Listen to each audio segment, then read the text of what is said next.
پشت مدافع خداداد عزیزی توی دروازه گل گل برای ایران خداداد عزیزی باز هم روی زمین گشت سرداران بود و توی دروازه سرداران بود گل به نام آزمونده برای ایران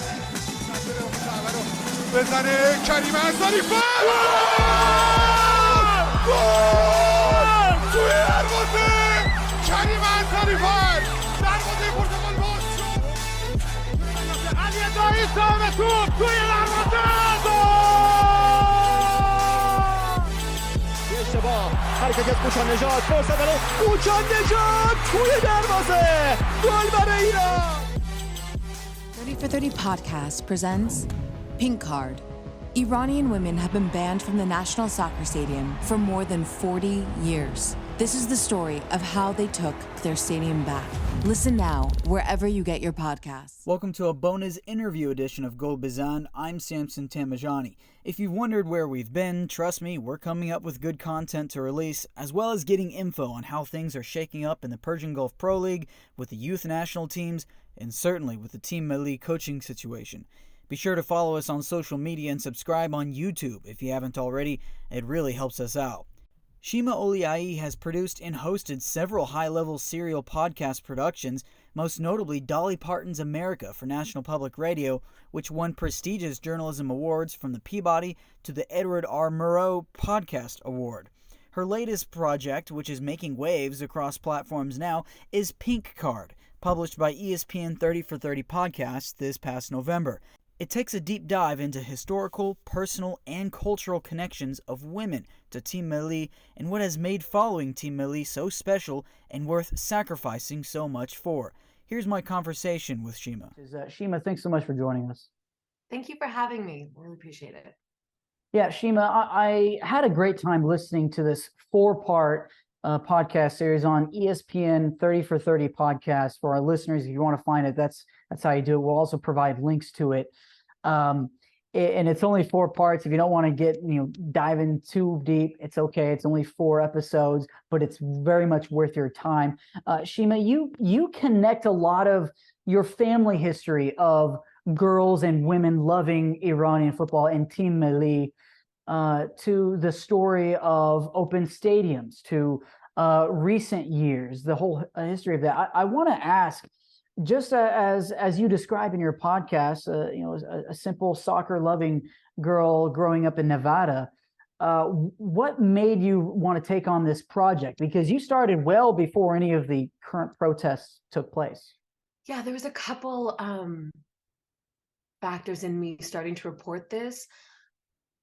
One is, while I was reporting in the South on Dolly Parton's America, I met so many working class Southern women, and there's a moment in the field that was recorded where I just started crying after a day's worth of interviews, and we were driving through fields in Kansas, and someone pointed to a woodpile and said, someone found a girl's body burned in that woodpile, and it was burned by her boyfriend.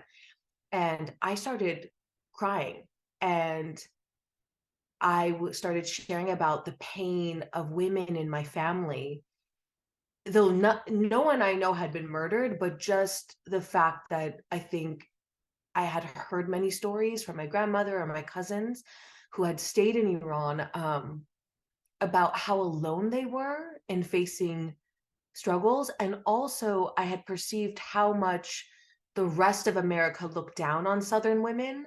And I felt a commonality in the way that Middle Eastern women were looked at by the West and by America, that they were weak, that they were passive, that they somehow deserved whatever fate had been flung at them.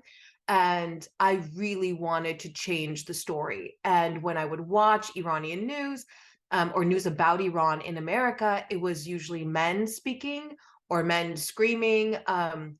You rarely got to hear a woman, let alone a girl, talk about her life or her joy, even like her happiness. And I wanted to change the sounds that we identify with Iran, especially from in the West, and especially as an American. So that was the first thing. And the second thing is, when The second moment was about a year later during the George Floyd protests. There was a wall of moms in Portland that showed up. There was a picture taken in the paper of all these mothers who had come because their kids had been arrested the day before protesting for Black Lives Matter. And the police arrested the wall of moms. And it reminded me of that very famous photograph that I had learned about as a kid, hearing stories about the 79 revolution from my mom, that March 8th, 1979, nearly 100,000 women, Iranian women, march in the streets because of a new mandatory hijab mandate. And that photo of America, of women protesting, reminded me, it kind of rhymed with this photo from 79 in Iran. And I thought, we think these are so separate, but there is a much more unified in these experiences than we ever look at. And I started asking my mom questions about Iran, like, Mom, what was your childhood like in Iran? Like, she came to America the same day as the Shah on accident. She was a freshman in college, and her school had been shut down because of the protests that had kind of built up since 78 to 79. And then finally with the Shah's overthrow, or with him evacuating the country. And she was one of the women protesting. She was 17, 18 years old during that time. And when I asked her about that moment, I thought she was going to tell me about the trauma, about the fact that she never got to go back, except once much later after her father had passed. So she never got to see her father again in person. I was hoping for a sad story, and all she would talk about is soccer. She would just say, I would be like, okay, let's go back to when you're 4. What do you remember? I tried every kind of psychological way to get her on another story of Iran before she left. And, the first one was, I was 4 years old, and my older brothers were playing soccer outside, and they didn't have a goalie. And they said, little Manouche, will you be our goalie? So I came out and I blocked the ball. I wasn't afraid. I was in my party shoes and my dress, and everyone was saying, little Manouche, you blocked the goal, you won the game. So she remembered that. I said, okay, great. Let's go to another story. So I said, okay, how about when you're 6 or 7 or 8? She goes, oh my God, I was at this wedding and there was this amazing cake and I was eating the cake. And then we played soccer and then I scored 2 goals. It would start at a party or a wedding or a birthday or her college campus, her freshman year before it closed down. And it would go to soccer. And that's when I started looking at the power of soccer, especially for girls in Iran, both as a fan and as a player. And I found, as you can tell by the podcast, some astounding stories that actually told the story of the women's movement of the last 43 years through soccer. It was awesome. By the way, I know soccer is also called football other places, and that is addressed in the first episode of the podcast when my mom calls it football and I call it the American way soccer. Okay, yeah, that's kind of it was a genesis. It always is like that when I'm finding a story. You didn't plan to have to put in some current events in line with the World Cup, all the protests going on in Iran. How did the Qatar World Cup and all of the ups and downs Iran faced, how did you respond to that? How was this perceived in your family? Because we had Iran face the United States again, and you mentioned how your family reacted in the U.S.-Iran game in 1998. How was that experience for you? Oh, I was at such cross purposes with myself. Of course, I knew that the World Cup was going to be in the Middle East for the first time. So, in 2019, when I first started thinking about Iran as a place I wanted to report, and 2020 as well. And so I found out that the national stadium, Azadi Stadium in Iran, had been renamed after the revolution. It used to be called Adiamer, and it was built in such majesty because it was supposed to be an international location for sporting championships and competitions, including the World Cup. It probably would have taken place in Iran before Qatar. if what had happened in Iran had not happened in the 80s with the Iran-Iraq war and with the repercussions of the revolution. So I was thinking about Qatar as like the alternate universe. Like we've ended up in an alternate universe where this is the first place that the World Cup, this is the first time the World Cup is taking place in the Middle East. And then all of these news stories flooded about, you know, human rights abuses, migrant workers being killed, not being paid or giving livable, you know, accommodations while they're building the city that the World Cup would take place in. And so those human rights abuses mirrored the things I was reporting about women's human rights abuses in Iran. And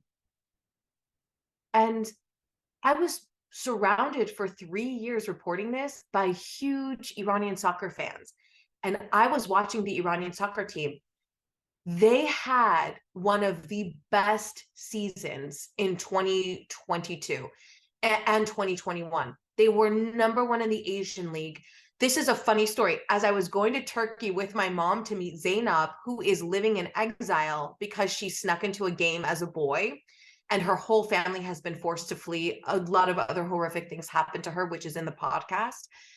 While we're traveling to see her, we end up getting on a flight with the entire South Korean team. And I'm there and my mom's like, we got to interview them. So this isn't in the podcast, but we took my phone and played the voice memo. It was still COVID, was still a danger. So all of us have masks on, but the team doesn't want to interact with anyone who could be sick while traveling.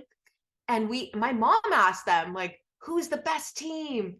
Who's your greatest rival in Asia? And they were like, we're the best. And she goes, no, but really? And they said Iran. And we know South Korea did much better at this game than Iran did. Now, the end result of it is like, I was excited. I wanted Iran to do well. Like, I would have loved if they won the World Cup, you know. I wanted Iran to have a victory because so much of the history had been like the people being brutally like just deflated of life force and the will to struggle because of oppression. And when we got to March of 2022, these girls that I'd been interviewing for several years, I called them and I said, aren't you excited that in the World Cup Congress, Iran got pulled with the UK and US? Like, it's colonizers, or it's like, you know, the countries that kind of have meddled with its attempts to create a democracy, with Iran's attempts to create a democracy. Those two countries have like the most political stakes at the sporting event. And it was a great rematch-up from 98, which I had watched as a kid, which was a huge moment for Iranian-Americans, to see Iran do so well and also to be so generous to the US team at that time under threat from their own regime. And when I called Zainab in Turkey, she said they should not even be allowed to play. And Zainab is arguably, besides my mom, the biggest soccer fan on the planet. I was shocked at how clear she was and how inflexible she was about that opinion. I called Sarah. Sarah had the same opinion. She said, until girls are allowed to enter, that 2019 game was a fluke. There's this like very famous game that is like this epic moment in the series, and they didn't want Team Melli to play. And what's devastating is Team Melli did not play their best at all. And it's just that sports can only go so far, but abuses of power, just how can you play when there's all of this other layering of drama, of politics, of life or death stakes? Like, they were playing, I mean, I don't mean to make light of it, but it was like Squid Game. They were not playing a sports game. Like, other people were playing sports. Iranian players were playing a life and death battle where there was no winning, you know. And a lot of, like, as I was doing interviews for the series at that time, some Iranian women reached out to me and they said, how dare you even support Team Melli?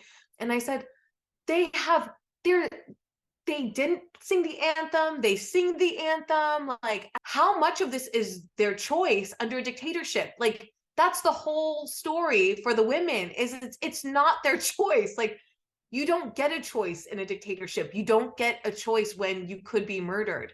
I mean, you can try, and a lot of people are choosing death. I mean, they don't mean to, but they're being executed for protesting. So Yeah. That's my cross purposes. I saw every level of it, and it sucked. Like, I just wanted to have, for Iran, like, I just wanted them to have a game. But for the women, but that was the whole series. Like, for the women, I just wanted them to watch a game.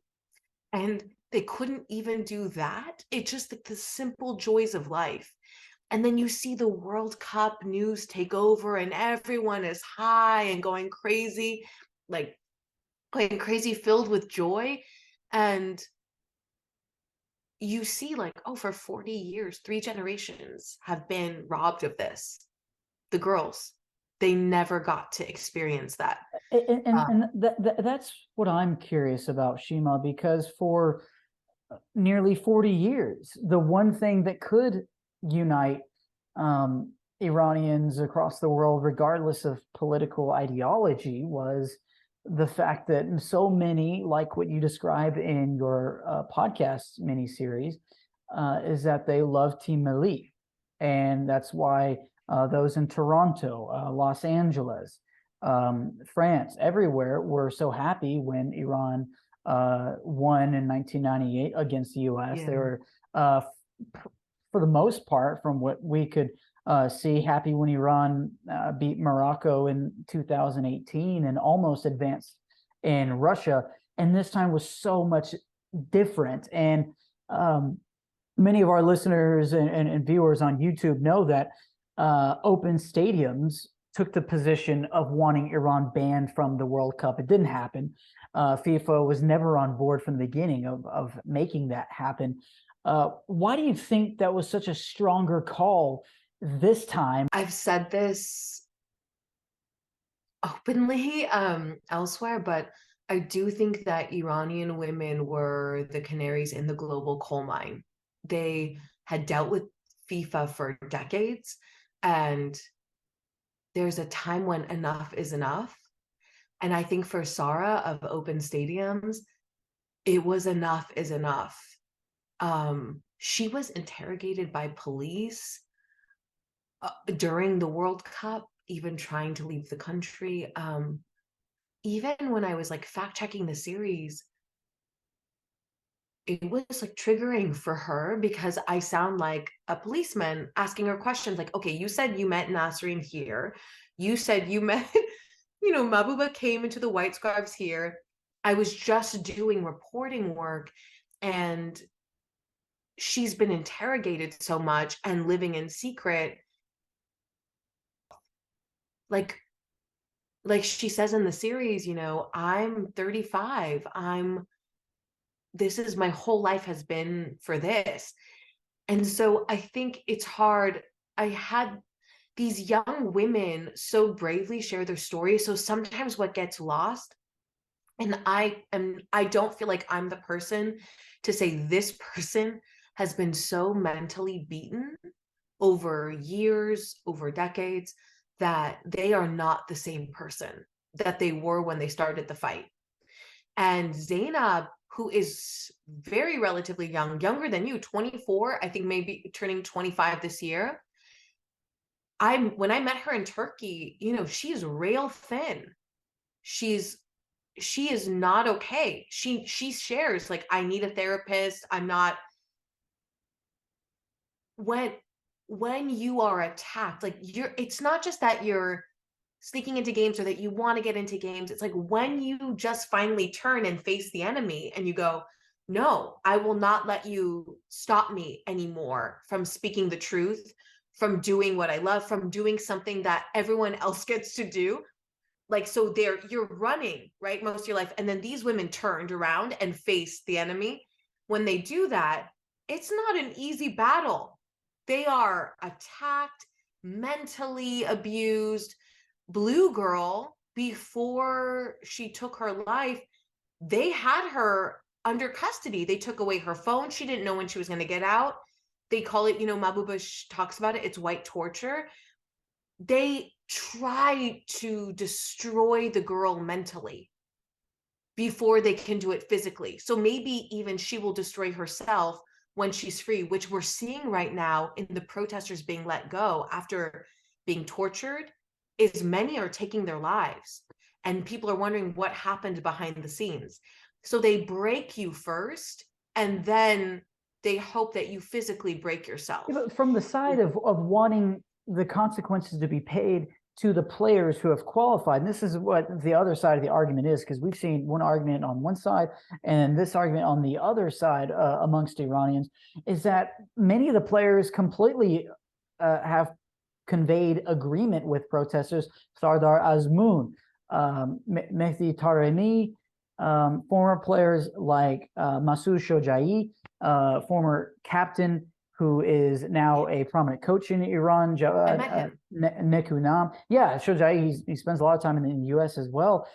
They have all conveyed support. The vast majority of players have conveyed support. Does that mean still that it is right for them, for so many to not root for them?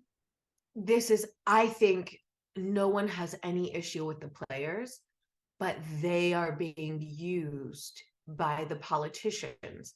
Right before the team went to the World Cup, they met with Raisi. Is that how you say his name? I didn't learn it on purpose because I'm Ibrahim so angry. Raisi, yeah. Yeah, Raisi. So I don't think it was against the players. Like in my series, the players get love. Like Ali Karimi has been an amazing spokesperson. He always speaks truth to power. Mariam Shojai's brother, who you mentioned, led his players to the women's side of the field when they finally got to see a game this one time in 2019. He led the applause for the women. There have been amazing players that fought back, even on this team that was at the World Cup, while they were there, when they came back, before they went. Soccer is so powerful that I think the hope of the women that spoke up about Team Melli playing is that if the team couldn't play, it would upset more men in the country, that something would change. Like, I think it was just knowing that the government uses the soccer players and the women were like, we want to use the platform of soccer to shine light on human rights abuses, and I think that was more the issue. Also, they wanted FIFA to face consequences. So the government was not facing any consequences for Mahsa Amini's murder, and neither was FIFA. And maybe by protesting the fact that the players even participate, which is money lost for both Iran and FIFA, that is where the women know where to aim. They knew where to aim, where the money is. That is a rule of protest. People in power don't do, I don't know if, wait till you're in your 40s and 50s.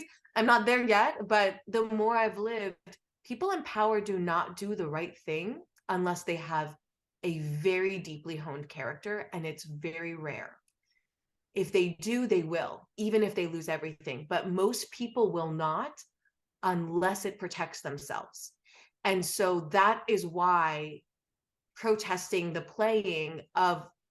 protesting Iran entering the World Cup was a way to hurt the pockets of those in power who otherwise could care less what women think, could care less what they get to do or not do. Given the players' overwhelming support for the most part and sympathy to the protests on behalf of women in Iran, do you think they should deserve full support if the settings were to change? Those in charge politically, would the players deserve full support? Yes,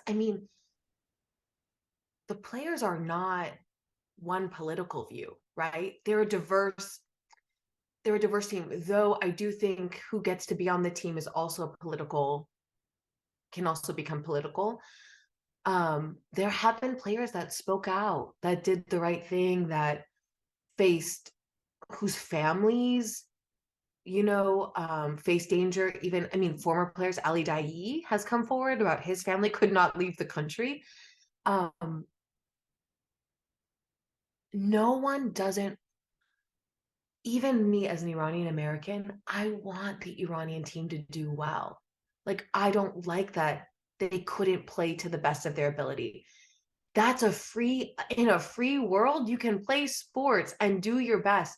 They don't live in a free world. And I do think everyone would support a team that gets to play and where women get to watch in person, again, it's not like it's a new, it's a perverse tactic to erase half of a population from national pride, from citizenship, from joy, from public spaces, from being seen, from feeling equal. It's, as long as soccer is a tactic of the regime to do that to half of its population, it's very difficult to even start to talk about supporting a team. It's not the important question. But yeah, my dream is for Iran to win a World Cup. Like, I wish they had done it this year, but I also wish Mahsa Amini hadn't been murdered, and I also wish women had equal rights. Yeah, I wish a lot of things were different. If Iran were a free world, that's where you see sports flourish. And that's where you see like national pride and people can enjoy the victory. I do think that Iranians are incredibly talented, and there's been so much trauma in the culture that it's been suppressed. And you're seeing it now, like all of these Sundance filmmakers are Iranian women. The Iranian team is very talented despite all of this political turmoil, despite so many obstacles to ever playing in a World Cup. They still managed to win impossibly over and over again. 1997, Australia versus Iran, which is in the podcast. There's all of these moments where they make the impossible happen. I just think that the story became bigger than soccer, and you want to ignore it. But when you're playing at that level of elites, you can't ignore this huge kind of disease in the room. One last a couple of questions, Shima. I want to ask, how well do you think women's soccer in Iran has developed since you were younger? It's the national team has slowly but surely grown. They were in the 2022 Women's Asian Cup for the first time. Was that matter discussed much when you were making Pink Card about actual women's soccer play in Iran? Yeah, a lot of the girls that became huge soccer fans actually wanted to play soccer first, but because of the restrictions in different places and the opportunities, it went from playing soccer to watching it. Sarah from Open Stadiums, like one of the white scarves told me this, and that was not Sarah, that she could do amazing soccer tricks with a ball, that she was such a hardcore like player when she was younger. I think it's hard, one, because it's so frowned upon compared to boys sports. But my mother was pre-revolution Iran, but she played so much. She thought she could be a national player. Like, she could have been at a World Cup, a women's World Cup. But I think it's also hard to play with a hijab. It's just it's hot. It's extra weight. But women do it anyway, and they're very good. Oh my God, their futsal team too. Their rugby team. Have you seen?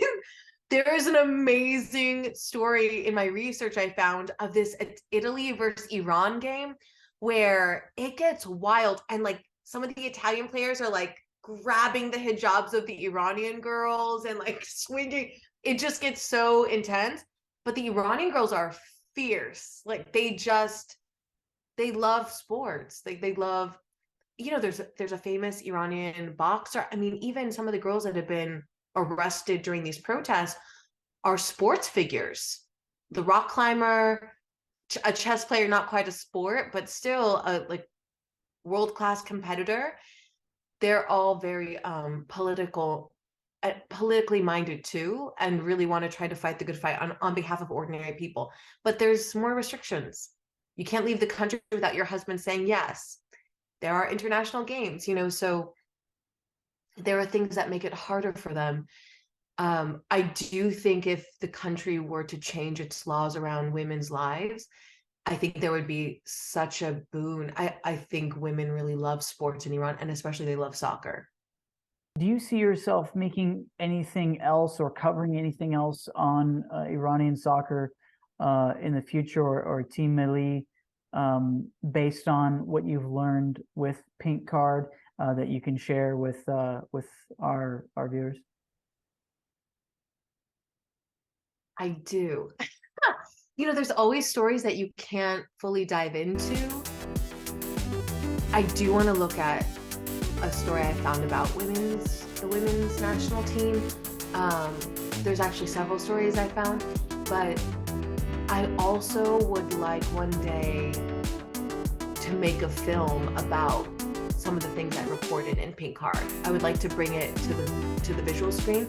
You don't get to see what I saw, but the tape I was given from the White Scarves, and even from Zainab behind the scenes, the feeling of entering Azadi Stadium and seeing it, and seeing the Iranian fans and the crowds and what it's like, it is unlike any experience. It's better than Disneyland. Like, I don't know how to make an American equivalent. It's just the happiest place on earth, or the kind of craziest too. It's like bigger than Beyonce. Like, I don't know. I'm trying to find a way to compare it, but yeah, I would love to bring the experience of and the bravery of the girls over the past 40 years, especially in the last 20 years, when they really focused on the national stadium. I would love to bring that to the big screen. That is kind of the next thing I'm looking at too. But I also would like to look at the women athletes of Iran. I think they're wholly and devastatingly unreported. I know you introduced me to one of your friends who's a coach, so. Yes, Coach Kat Khosrayar, who a friend of the show. Yeah, she's been on a few times, which is what led me to be so interested in this. And I think all fans of Gold Bizan and Team Melli should check out Pink Card on 30 for 30 podcast. Wherever you get your podcast, you can find a very high production value. And Shima, you've won several awards for your past work. This podcast series is probably going to win some more awards. So we highly encourage those who listen to Gold Bizan to listen to it. And Shima, where can we find you on social media, if I may ask? If you want to find me, it's a lot of vowels. So it's my first name. This is both on Instagram and Twitter. My first name is Shima, Shima, kind of the end of Hiroshima. So Shima. And my last name is Oliaee, which is Oliaee. A lot of vowels. So it's Shima Oliaee. If you Google Shima Pink Card podcast, ESPN, or whatever, you'll probably find me. But yeah, that would be great. I've a couple new projects coming out at the end of this year too. Shima, I want to thank you again for joining us on Gold Bizan. Thank you so much for having me. I really appreciate it.